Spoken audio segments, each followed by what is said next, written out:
ఉన్న బుడ్డోడుకు మంచి స్టోరీ ఉంది. వీళ్ళ మదర్ నా దగ్గరికి ఫస్ట్ చెకప్ 7 months కి వచ్చారు. అప్పుడు ఉమ్మనీరు 6 పాయింట్లు ఉంది. జనరల్ గా ఉమ్మనీరు 10 పాయింట్ల పైన ఉంటే మంచిది. ఉమ్మనీరు చాలా తక్కువ ఉన్నది.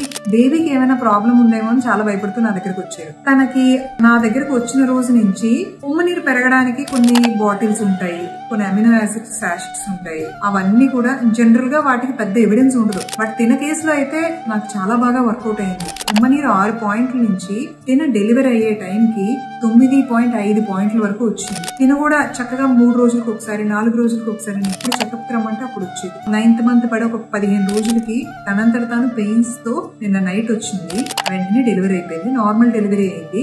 మదర్ కూడా బాగుంది, బేబీ కూడా చాలా చక్కగా ఉంది. సో అదే 7 months లోనే డెలివరీ అయి ఉంటే బేబీ ఇప్పటికి బాక్స్ లోని స్ట్రగుల్ అవుతూ ఉండేది. సో ఎప్పుడైనా ఉమ్మనీరు తక్కువగా ఉన్నది అని అనుకుంటే ఉమ్మనీరు పెరగడానికి చాలా పద్ధతులు ఉంటాయి. సో అవి ఏమైనా ట్రై చేస్తే మంచిది.